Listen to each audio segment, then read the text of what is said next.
Okay. Ano na, final na? Okay, ano na nangyari, Teach? Itatali lang po nila yung scores, so later na po i-announce. Oo. Oo. Bakit may price ba yan na cash? Job, prepare ka ng prize. Sineseryoso nila ba yung tali? Hala. Grabe, ba nagtatali pa Ako ang prize. Sige, let's get on. Okay. Wait, like yung 5 is a lie or a truth po? Lie, di ba? Yun yung third lie.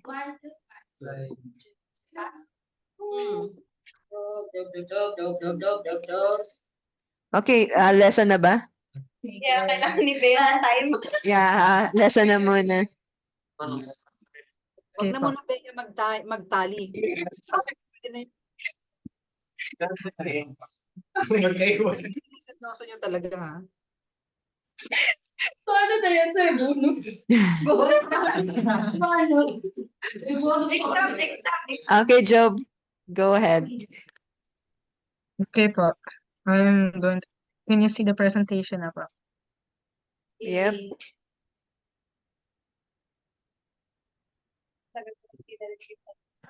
Can you see my screen? So the three books of wisdom, we will see the three wisdom books, and not only the wisdom books, but I chose these po in the Old Testament in this presentation po.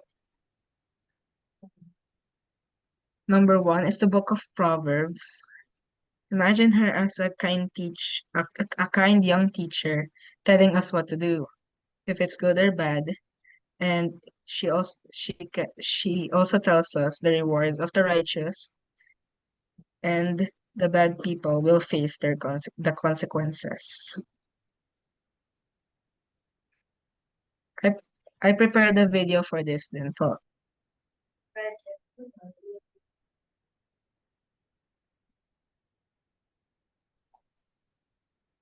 Wait, can you hear it po? The video? Walang volume. Can you?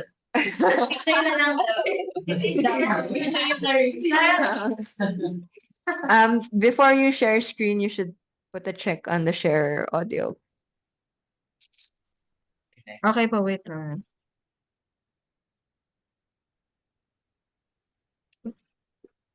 Wait, Come to be called the wisdom literature. Okay, meron na. okay po, wait. Proverbs, Ecclesiastes, and Job. And all of these books are addressing the same set of questions. What kind of world are we living in? And what does it look like to live well in this world? So, how to be good at life. Yeah. So each of these books tackles these questions from a unique perspective, and it's important to understand all of them to get a fully biblical perspective on the good life. So as a thought experiment, you could actually imagine each of these books as a person. So Proverbs would be like this brilliant young teacher, and Ecclesiastes the sharp middle-aged critic, and Job would be this weathered old man who's seen a lot in his day. We're going to start by meeting the book of Proverbs, the brilliant young teacher. And she's not just smart, she's smart about everything: work, relationships, sex, spirituality. She has incredible insights, things you wouldn't see on your own. Yeah, she would be the perfect friend to have around when you need really specific advice. So what makes her so smart? Well, Proverbs can see things that most people don't see. She believes a creative force in the universe that can guide people in how they should live. And you can't see it, just like you can't see gravity, but it affects everything that we do. So what's this force? Well, in Hebrew, it's called chokhmah, and it usually gets translated into English as wisdom. It's an attribute of God that God used to create the world. And chokhmah has been woven into the fabric of things and how they work. So wherever people are making good or just or wise decisions, they're tapping into chokhmah. And whenever someone's making a bad decision, they're working against Hokmah. Right, or as it says in Proverbs chapter 1, the waywardness of fools will destroy them, but the one who listens to wisdom lives in security. So it's like a moral law of the universe. Yeah, it's a cause-effect pattern, and no one can escape it. And Proverbs personifies all of this as a woman. Yeah, Lady Wisdom. Right, and she roams around the earth, calling out, making herself available to anyone who's willing to listen to her and to learn. Which leads to the second thing Proverbs believes.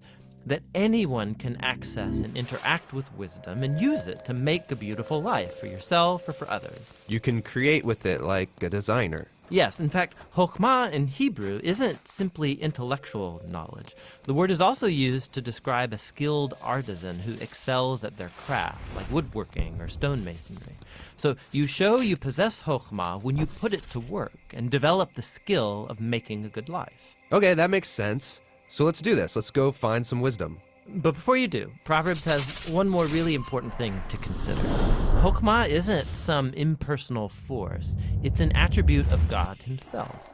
And so in Hebrew thought, your journey to becoming wise has to begin with what Proverbs calls the fear of the Lord. It's this healthy respect for God's definition of good and evil. And true wisdom means learning those boundary lines and not crossing them. Now, all those ideas you just unpacked are in chapters 1 through 9 in Proverbs. But when I think of the book of Proverbs, I think of the collection of sayings, the Proverbs themselves. Tell me about those. Yeah, those are what you find in chapters 10 on to the end of the book. It's a collection of hundreds and hundreds of proverbs about any and all aspects of life.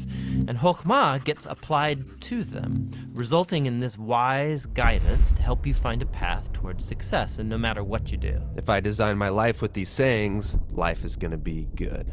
Yeah, or as Proverbs puts it, it'll give health to your bones, prosperity, a long, rich life. Which is a really big claim. But you can see how it's often the case.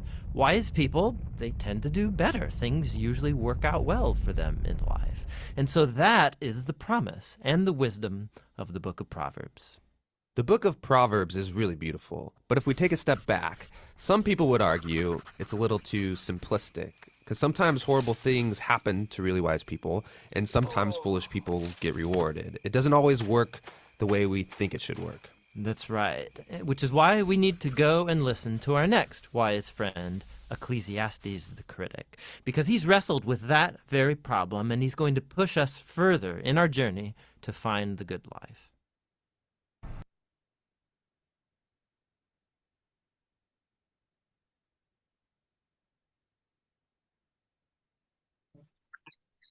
Okay po. Of course, the second book is going to be Ecclesiastes. Imagine him as a middle-aged critic who views everything that we do on earth is never clear. Anything can happen to us. Like we can, prosper, we can have security, but maybe, even die, right po? Here is the second video po about Ecclesiastes, about the 3 books of wisdom po. We're exploring 3 books in the Bible known as the wisdom literature: Proverbs, Ecclesiastes, and Job. And they're all asking the question, what does it mean to live well in this world? So we've looked at Proverbs, who you could think of as a bright young teacher. She's all about pursuing wisdom, an attribute of God that's woven into reality. And she's optimistic that if you use wisdom, you will build a successful life. But then we come to Ecclesiastes, who's more like this sharp, middle-aged critic. And he says, "You think using wisdom will bring you success. You'd better think again, because life here under the sun is meaningless." And that's a phrase he uses a lot in this book. But to understand this book, we have to realize first that we're hearing 2 voices. So first there's the teacher, and we've been calling him the critic. He's the main voice in the book. But he is introduced to us by another figure, the author. And he's the one who's collected the critic's words, and then at the end of the book summarizes everything and gets the final word. So why does the author want us to hear from the critic? Well, he wants to turn your view of the world upside down, and he's going to let the critic explore 3 really disturbing things about the world. And we should warn you, these are pretty intense. Yeah, so the first is the march of time, or as the critic says, Generations come and generations go, but the earth, it's been here long before us and will be long after. No one remembers people from long ago, and all the people yet to come, they too will be forgotten by those who come after them.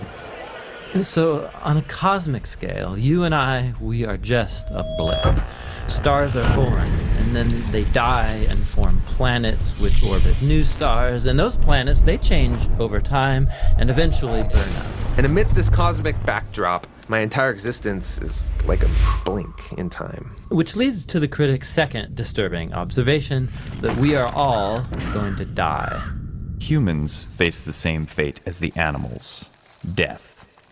All people, the righteous and the wicked, the good and the bad, those who offer sacrifices to God and those who do not, they all share the same destiny. All this activity and madness, then we all join the dead. Man, this book is depressing. And so is the final disturbing thing for the critic, and that is life's random nature. So in Proverbs, life isn't random. There's a clear cause and effect relationship between doing the right thing and being rewarded. But the fact is that life doesn't always work that way. The critic has observed a glitch in the system. He calls it chance, or in his words, The race doesn't always go to the swift, or the battle to the strong, nor does food always come to the wise, or wealth to the brilliant, or favor to the educated. Time and chance happen to them all. So his point is that you can't really control anything in life. It's just way too unpredictable. So if I want to master life, Then you're setting yourself up for a fall. Now, throughout the book, the critic uses a metaphor to tie together all of these disturbing ideas. Nearly 40 times he says that everything in life is hevel. It's a Hebrew word that means smoke or vapor. Like smoke, life is beautiful and mysterious. it takes one shape, and before you know it, it takes a new shape. And smoke looks solid, but try and grab it, it'll slip right through your fingers. And when you're stuck in the thick of it, like fog, it's impossible to see clearly. Now, our modern translations have lost the metaphor, and they usually translate hevel as meaningless. But if you read closely, the critic isn't saying that life has no meaning, but rather that its meaning is never clear. Like smoke, life is confusing, it's disorienting and uncontrollable. So what are we supposed to do with all of it? Well, surprisingly, the critic first of all acknowledges the perspective of Proverbs. He says it's a really good idea to learn wisdom and to live in the fear of the Lord. Really? I mean, he just said that doesn't guarantee success. But he knows it's the right thing to do. But secondly, and more often, he says that since you can't control your life, you should stop trying. Learn to hold things with an open hand, because you really only have control over one thing, and that's your attitude towards the present moment. Stop worrying, he says, and choose to enjoy a good conversation with a friend, or the sun on your face, or a good meal with people that you care about. The simple things in life. Yes, and both the good things and the bad, because both are rich gifts from God. And that's the surprising wisdom of Ecclesiastes. Listening to the critic is painful and can lead you into some dark places. And that's why the author speaks up at the end of the book. He doesn't want you to lose hope. He wants to make you humble into someone who trusts that life has meaning even when you can't make sense of it, that one day God will clear the hevel and bring his justice on all that we've done. And so he tells us that the proper response to all of this is to fear the Lord and keep his commandments. And that's the book of Ecclesiastes. Now, there's one more voice in the Bible's wisdom literature, and that's the book of Job. And he will bring us the final, much-needed perspective on our journey into wisdom. Hey, thanks for watching this video. We make a lot more.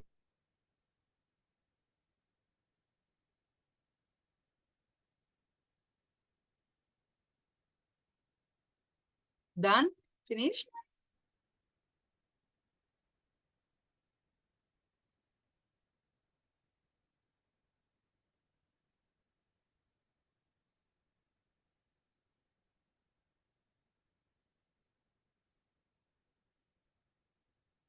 More videos like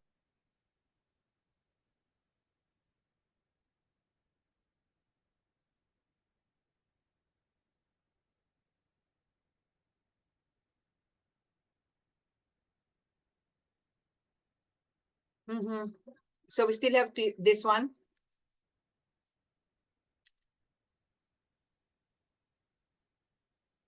May video pa tayo, Teacher Joanna, of this.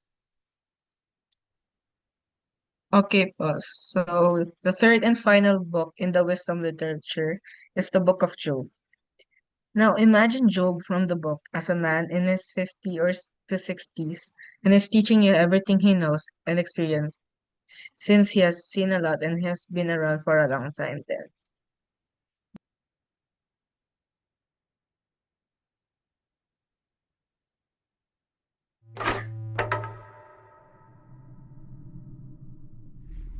There are 3 books in the Bible known as the wisdom literature: Proverbs, Ecclesiastes, and Job. The first, Proverbs, showed us that God is wise and just. Yeah, we learned that God has ordered the world so that it's fair. The righteous are rewarded, the wicked are punished. In other words, you get what you deserve. But then we meet Ecclesiastes, who observes, people don't always get what they deserve. Yeah, he said the world isn't always fair, that life is unpredictable and hard to comprehend, just like smoke. And this makes you wonder, okay, well, is God wise and just? Exactly. And so it's that question that is being explored in the final book of wisdom, Job. All right, let's dive in. So Job begins with a strange story that takes place up in the heavens, which are described something like a heavenly command center. So God is there with these angelic creatures called the sons of God, and they're all there reporting for duty. And God points out this guy Job, his servant, showing how righteous and good he is. And then one of these angelic creatures approaches. He's referred to in Hebrew as the Satan. The Satan. Who is this? Well, this word is actually a title, which literally means the one who is opposed. So out of this whole crew, he is the one questioning how God is running the world. And he proposes that Job might not actually love God, that he's only a good person because God rewards him. If God were to take away all of the good things he gave to Job, then we would see his true colors. So he thinks Job is just working the system? That's exactly right. Maybe he's obeying just to get what he wants. So God agrees to this experiment and allows the Satan to inflict suffering on Job.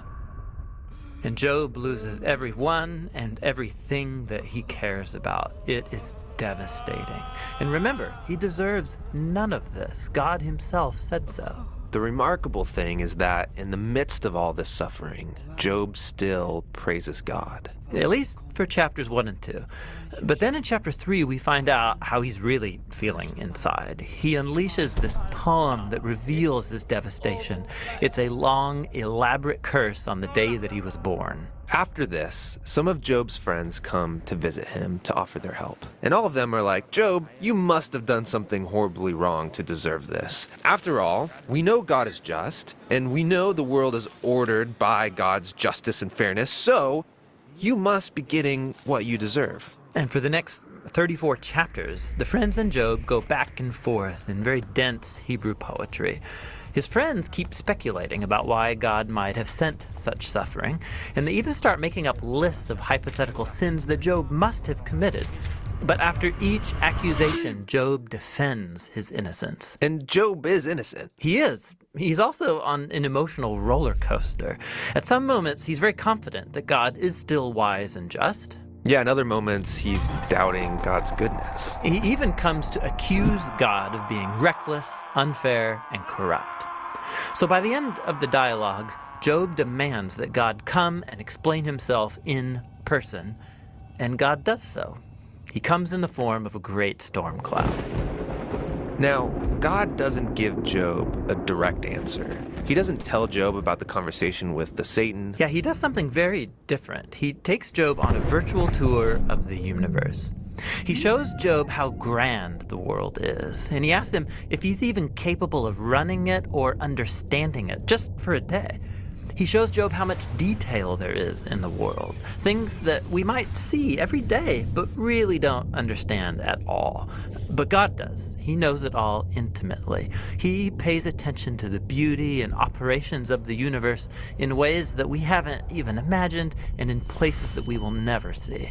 Then to conclude, God shows Job 2 wondrous beasts and brags about how great they are. Yeah, they are dangerous. I mean, they would kill you without even thinking about it.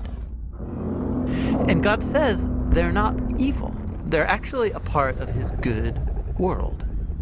And then that's it. That's God's whole defense. It's kind of weird. I mean, what was this all about? It seems to be this. From Job's point of view, it looks like God is not just. But God's perspective is infinitely bigger. He's dynamically interacting with a whole universe of complexity when he makes decisions. And this is what God calls his wisdom. So Job asking God to defend himself is actually kind of absurd. He couldn't comprehend this kind of complexity even if he wanted to.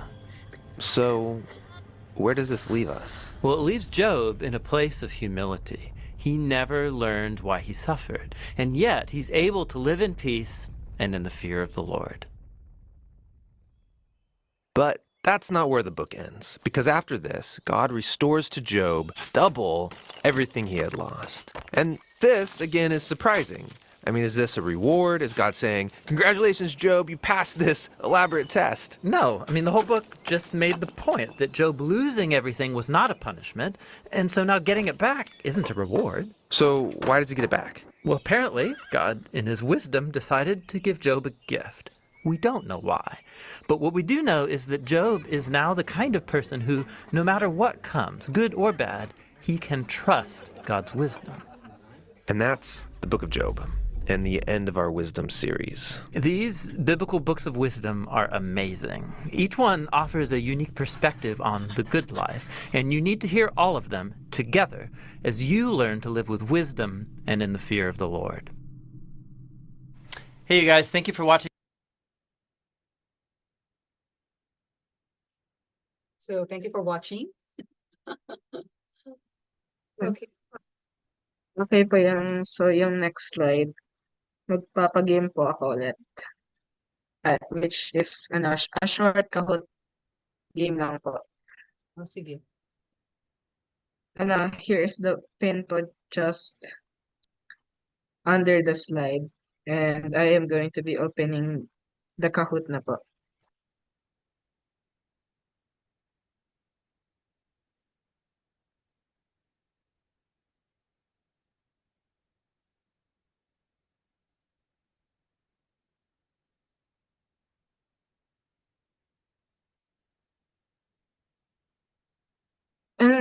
Ah, sali na po kayo sa Kahoot po.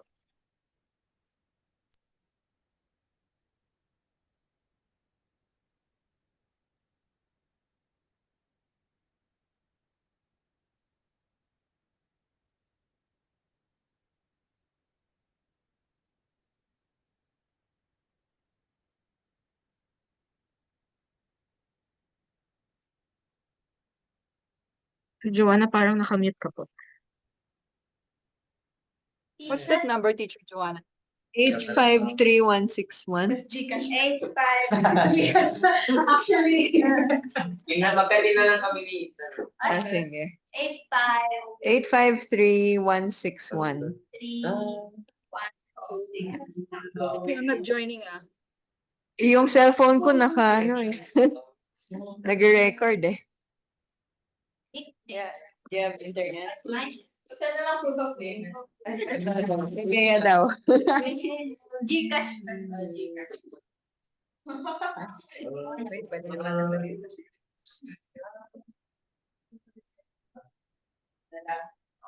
Ulit magkaraoke. Gamot that. Ay.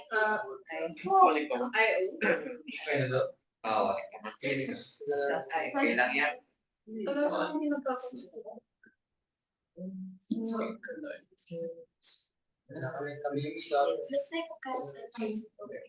Parang mas nauna pa yung makikonnect sa akin. Hindi nila yung signal. Kapag na-drive, pwede. Yung charger ba niya?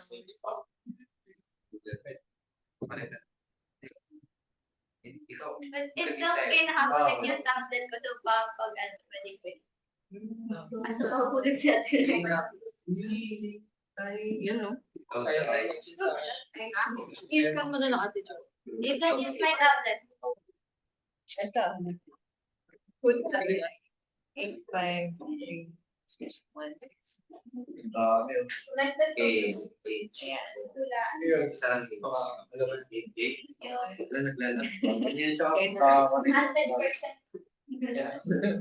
Yung pa. Nakakita din. 1%. Parang wala po po.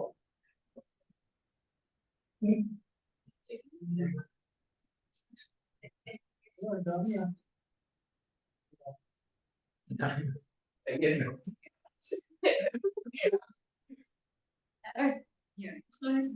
Si wala pa.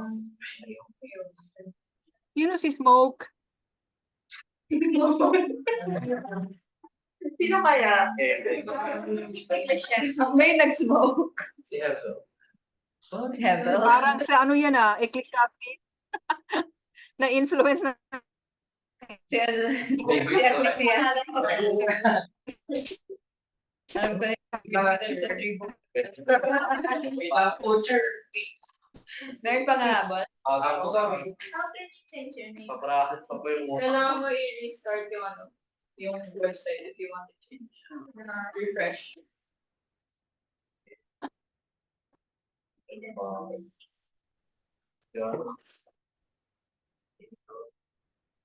Consistently does right by God. Jesus said, Wala. Yes? Okay lang. Wala. Okay, but life is messy.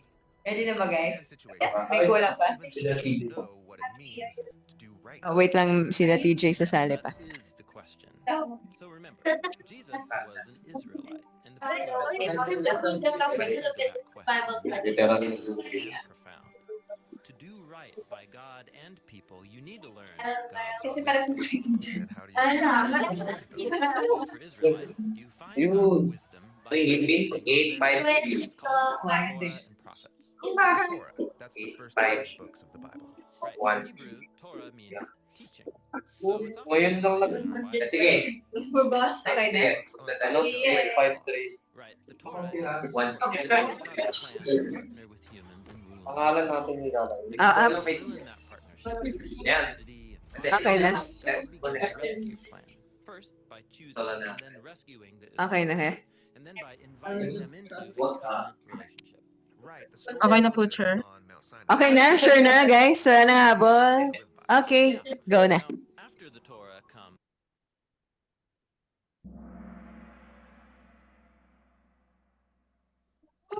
Exam agad.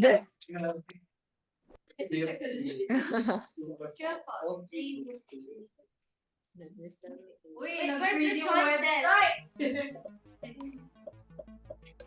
Ba't walang list? Yo, ba't walang list? Tagal na yung Ay, Uy, correction. not incorrect. Ano yun? False ang tamang sagot. Everything.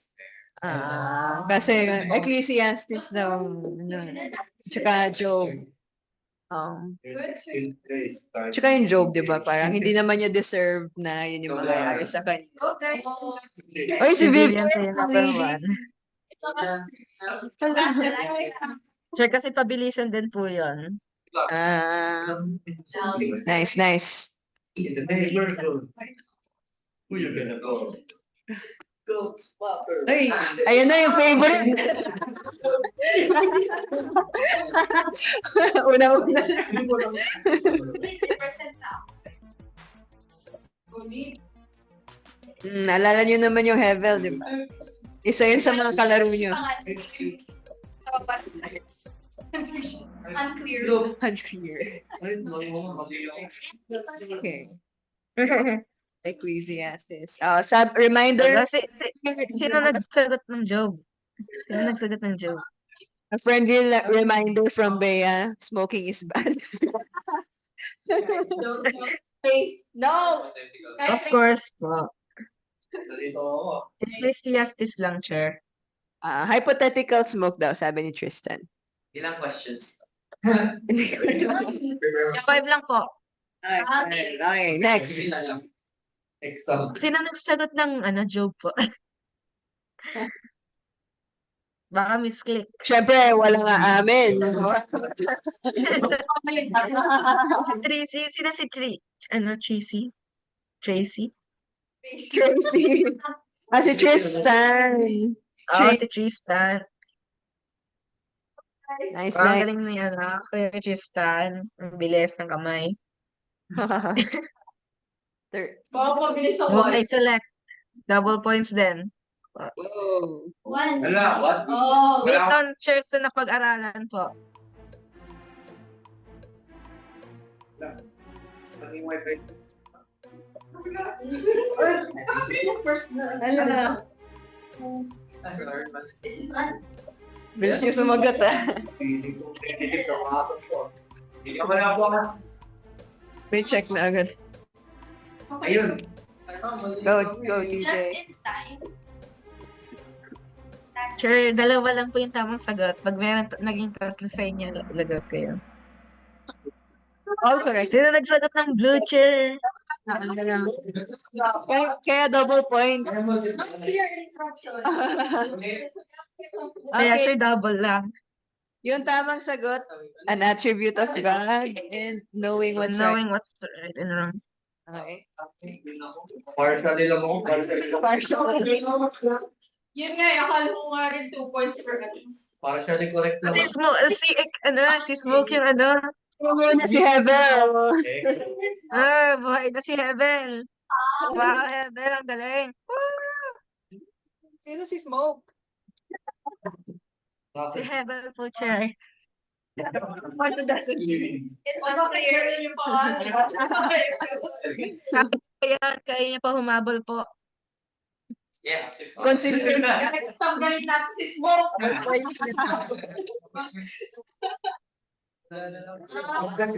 Pero sa mga nakabasa ng Bible po. Of the three of the whole Bible. Of the three or of the whole Bible? Diba? Ano ba yan? Diba? Sure, 1 minute po, kaya okay lang. 1 minute. So, pag-uusapan natin kung of the Bible or ano. Question po, longest book in the Bible or longest book sa wise wisdom? Longest book po, in the 3 wisdom books. By chapters po. Hindi ko alam kung bakit po wala. Numbers na lang yan. Hindi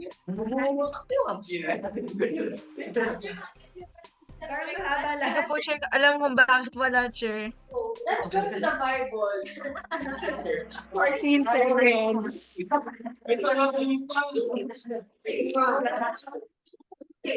Hindi po siya sure yung longest book. Ano Sa ba? 3 books of wisdom. Ano? Ang iniisip ko. What's the longest? Sure, hindi mo na sasagutin, sure, kasi meron pa topics about that po. May isa pa lang na question. Bigas. Oh! First way! Ang galing eh. Yes. Nice. Ang galing niyo po. Next. True or false? Ayan, nandyan na pala yung by chapters. Sa tatlong yun yun ba Ecclesiastes? Tatlo po. By chapter. I forgot to clarify po. I'm sorry. Of the 3, Ecclesiastes ba yung shortest? Nagkamali po kayo dito.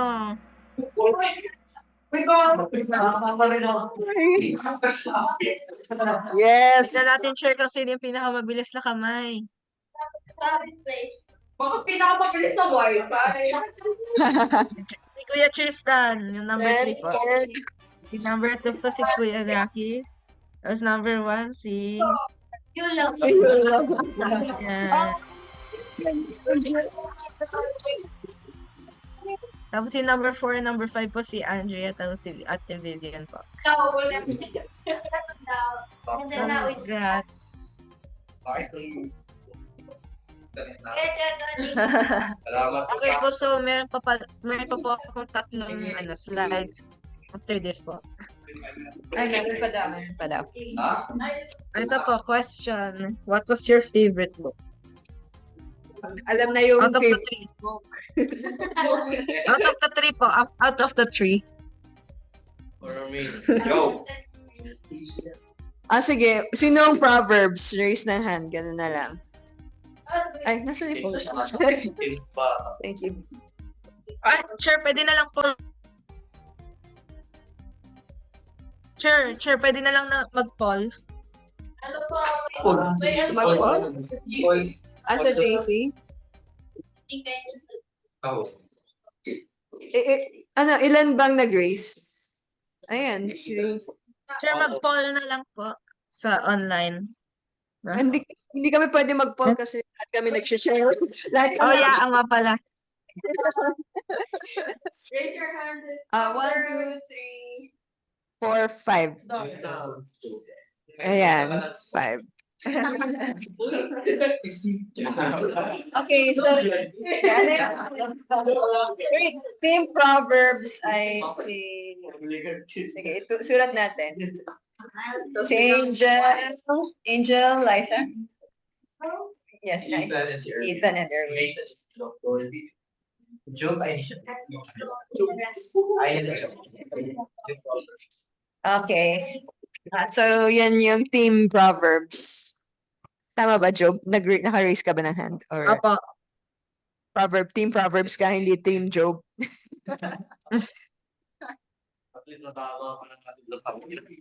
Mas naintindihan ko po sure yung Proverbs, to be honest. Ko. Okay. Okay. Since bata, paborito ko. Hindi niya may hiling sa sarili niya. Lalo na yung Proverbs yung plan. Lalo na yung Proverbs 20-15 para may dahilan si mama na palu-paluin ako doon. Favorite ng mami ko. Hindi. Hindi, ano naman, puno po kasi siya ng wisdom. Yun lang. Yun lang. So, sure, oh. Ay, sinerge talaga ni Job. Ay, hindi masyado makita eh. Folly is bound up in the heart of a child, but the rod of discipline drives it far from him. Diba? Yung sinasabi ng he who spares the rod. Anyway. Meron pa kwento siya. Okay. Paluin kita according to my Sino okay na ba kayo sa Proverbs? Sino naman ang Ecclesiastes? Lagot kayo. Actually honestly ako. Si Tristan din. Mas surprising sure yung Ecclesiastes. Pero mas parang maganda talaga po Proverbs. Yeah.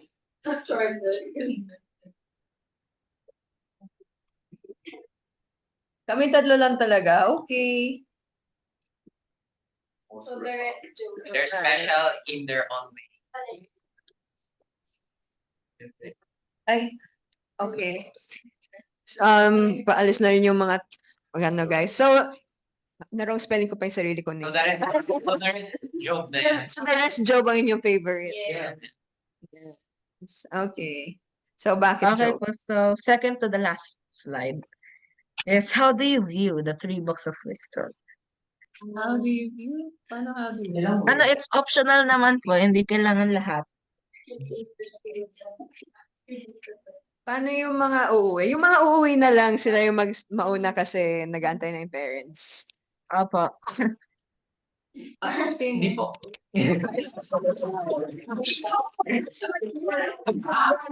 First na lang ba? Mauna pa lang kasi nag-aantay yung Anong gawin? Anong? How do you view the 3 books of wisdom?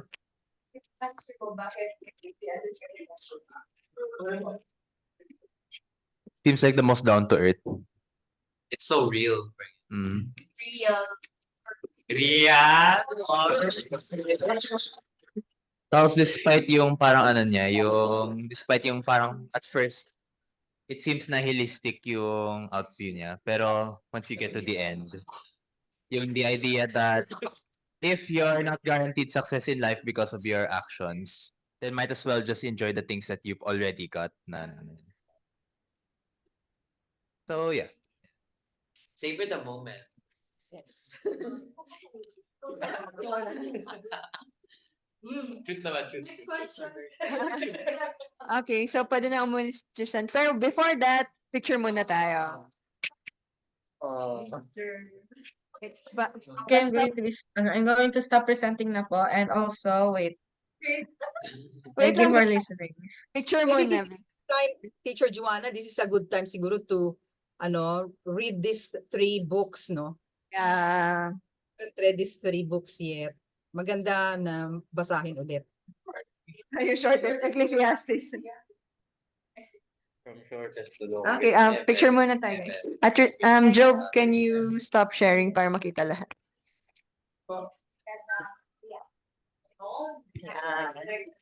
Okay. Who's taking the picture, teacher? You?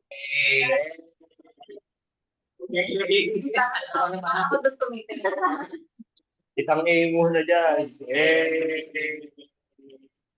Cyber na natin. A muna kayo. Ano ba? 0.5 ba? Ayan. 1, 2, 3, 4.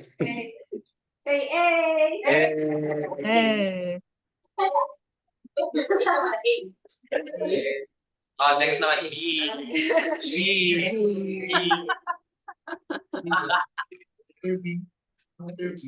Okay, sige. Yung mga uuwi, pwede na muna magsalita before umuwi. Thank you, Tristan, for sharing. Yes, I agree. Ecclesiastes.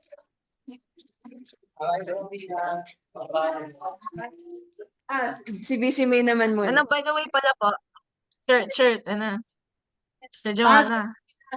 Ay. By the way pala po, the presentation was inspired from my advisor po in my school. Oo, Bible project, ha? Nice. Ano pa ba yun? Ano pa bang tanong? Either one of the question. Ano yung mga the 3 books na pinag-aralan? or Hello, Job. Ano, like, maganda yung sabi ko yung, Tuloy mo, tuloy.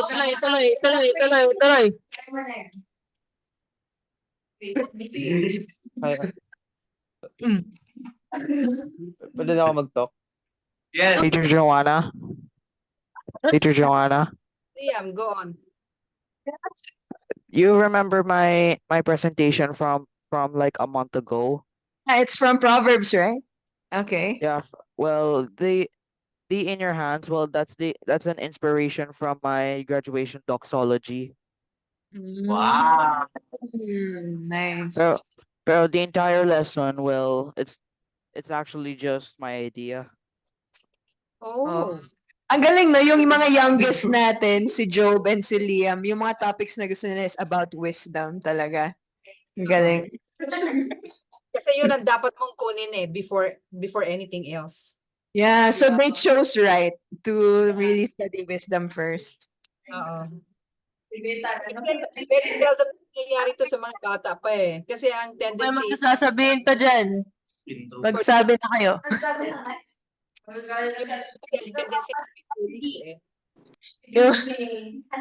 Yung mga magsabi.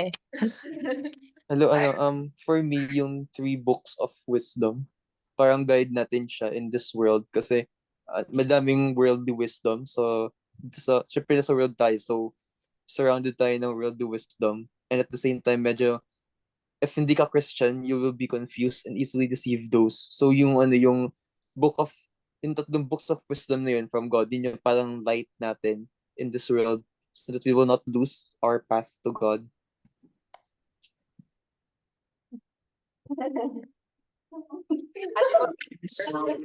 Ito lang ang take ko dito, Teacher Joanna, ha? Ano po yan? Ito lang ang take ko. Malalaman mo talaga kung ang isang tao nagbabasa ng Bible. Kasi ang tendency niya is to, follow what's right. Pero alam na alam mo yung talagang walang wisdom. Kasi sa mga ginagawa talagang kitang-kita mo talaga na kulang talaga sa instruction. And there are so many na makikita mo ngayon sa mundo. Right?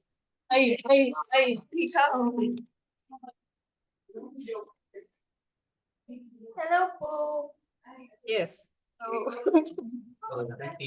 Go guys. Sino? Meron pa? Hindi pa nga ako nagsisimula eh. Ate, ito na. Ano ba yung tanong ulit?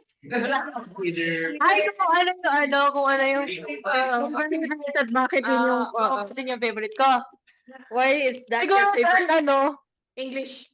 Ay, wait. English. Wait. Not sure. Pa-translate na lang, guys. There's someone kasi na parang, syempre, ako na siguro yung pinaka-old dito. Ah. So, syempre, as someone din na parang nag-work na, so madami na rin experiences and also parang, feel ko yung sa Ecclesiastes ako magiging or sa Job din. Isa lang. Kung hindi lang siguro yung Ecclesiastes talaga. Kasi, syempre, parang in this world full of, ups and downs ka din talaga. Unpredictable talaga yung buhay natin dito sa Earth. So, parang, need talaga natin ng wisdom kung paano i-handle yung flow ng life. So, I pray na yung book na yun is talaga makakatulong sa atin. Like, okay lang naman. Kasi, Bible is for all the ages naman talaga. So, kahit nasabi mo na, ay, bata pa ako, di pa makaka-relate doon. So, di siya ganun eh. Bible is for all ages talaga. So, for me naman, personally, doon talaga ako feel ko magiging, makaka-relate din talaga. As someone na nagkakaroon ng existential, life crisis. Wow. Yun, parang nasa verge of thinking din kasi ako about my future din, di ba? Siyempre, di naman tayo bumabata, tumatanda din tayo. So, yarn. Yun lang po. Yarn. Pass the mic. Pass the mic to. Pwede po bang mag-pass? Ayan. So, sa akin, yung favorite ko among the 3 books of wisdom is Job. Then, yung siguro yung, pangalong question? Why? Yung why siguro, generalize na lang silang tatlo. Well, yung parang sinabi na rin ni Veytan kanina, re-rephrase ko na lang. Ito yung parang guide natin on how we approach our lives, di ba? So, without it, di ba, yung wisdom na tinuturo nitong 3 books na to, how we can approach life wisely, di ba? So, kung wala yun, di basta-basta lang tayong gumagawa ng decision in life, ganyan, nang walang guide ni God. Yung wisdom nga galing kay God, di ba? So, yun lang. Mike.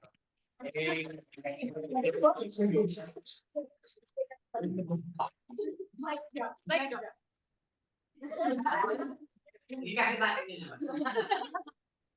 Next. What's the question? Hi, Ate Eden. Hi. Special guest po tayo. Where's the camera? Hi po. Ay, wow. Aiden, hello. Returning. Na-come back. Hi. What's the question? Like, do I have it? Job. Job. Job.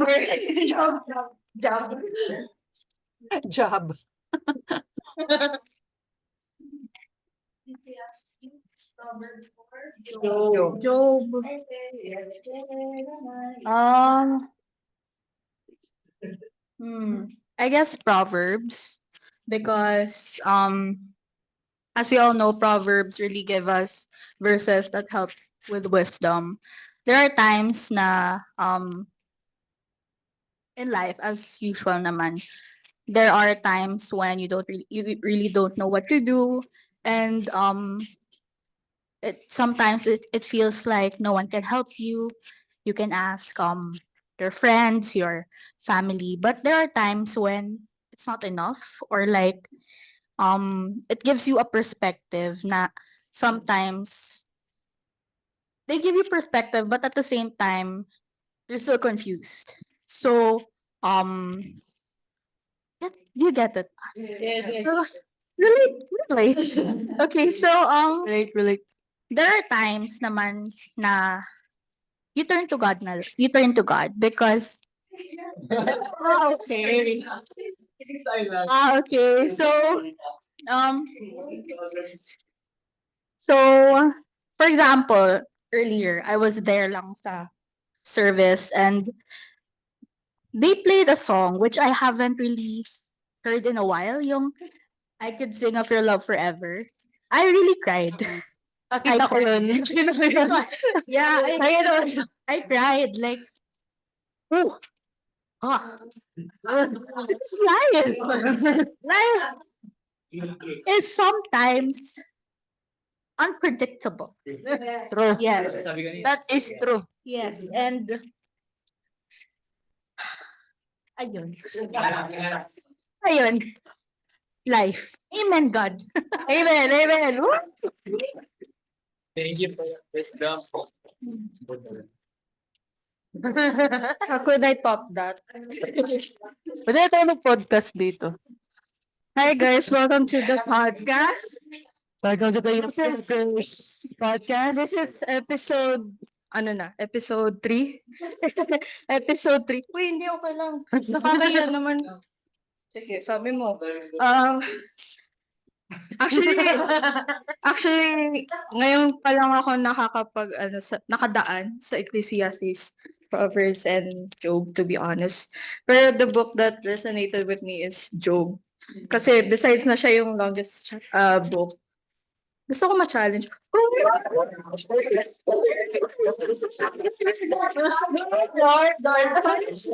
Kasi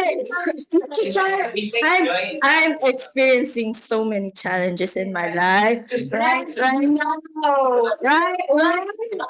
Wait.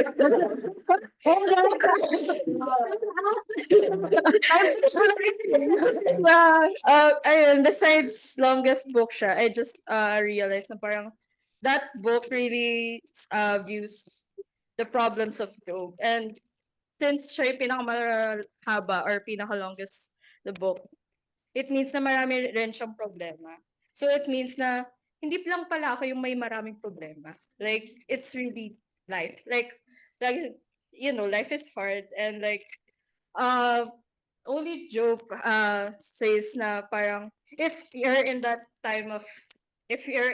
period of your life, si God lang talaga yung makakatulong sa'yo.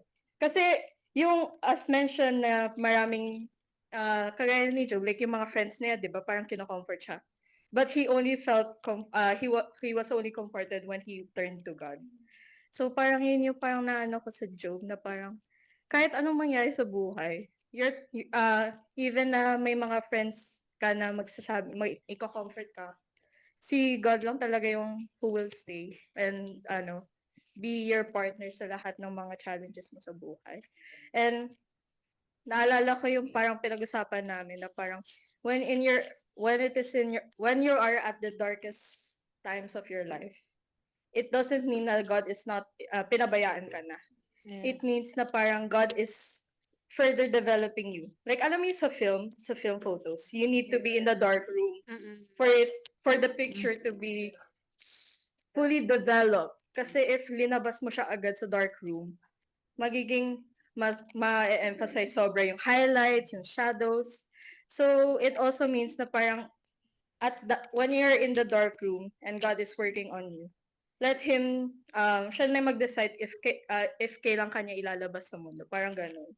So, I also parang narinig, short archy, kasi there's this architectural style called deconstruction, na parang kailangan mong sirain yung isang bahay to know the source, the main problem. Para you know how will you improve that. So, hindi sinasabi na parang sisirain ka ni God para lang maano ka. More on like, He will push you through into that challenge to let you know na this is the problem that you need to offer to me. Na parang hindi lang ito yung isang problem, but this is the main problem na kailangan mo i-offer sa akin para I will work on you. Para ma-develop kita ng sobra, para like I can fully work on you and like fully solve that problem for you. So ayun, it's more of like when you're in the dark room, it's between you and God. And si God lang talaga yung So, ayun, I guess that's why Job is my favorite book so far. Oh, nice one. Nice.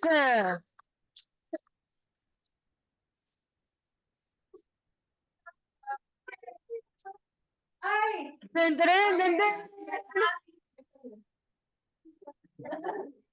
And the winner is. Yes. Dun, dun, dun, dun. And the winner is with 10 points. Benita. Wow, amazing. Speech. Any words, any words, any words. I didn't understand how I got the point, so whatever.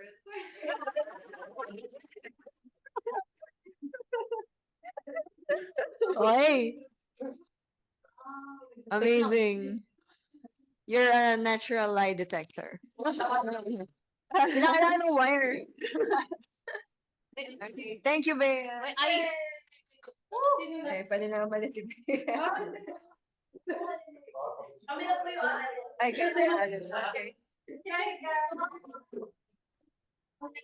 Ay, okay. Meron pa ba mag-share o do we end na rin?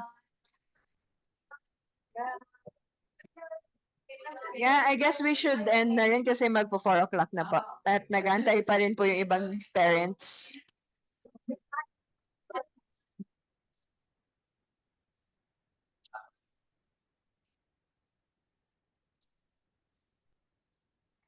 Okay. Last Sunday naman yun. Last Sunday mo na. Last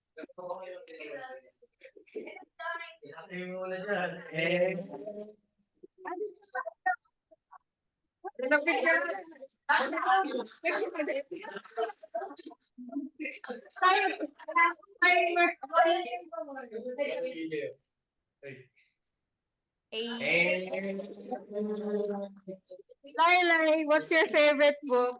Ay, Job din po. Same with Bea. But if she said most of the things that I would say for Job, pero siguro ang i-add ko lang is, ano ba yun sasabihin ko? The fact that even if Job turned to God, he did not get a definite answer. Which is, di ba yun yung parang as a kid, you want to know everything, di ba? The guarantee of turning to God, as a kid, ang iniisip ko is if I turn to God, I will always get an absolute answer. Yes. But with Job, hindi. Sabi ni God, ako mismo, my person, me as God, I'm the answer. Pero walang definite answer to his problem. And the fact that Job was okay with that makes it like sa isip ko, dapat ako okay din ako. That there are things that I won't know because alam naman ni God. And buti na lang wala yun sa shoulders ko and I don't have to be responsible to know everything. Si God na lang. Yun lang. Yep. And then and then also what I think is crazy, he did not only accept that he did not get an answer, but he kept praising God.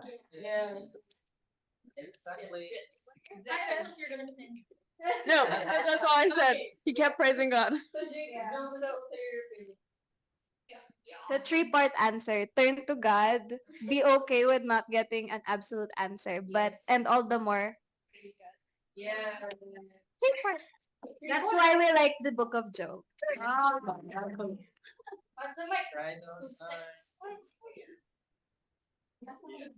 Okay, teach. And the natin. Are you still there? Yeah, wrapping up, Teacher Joanna.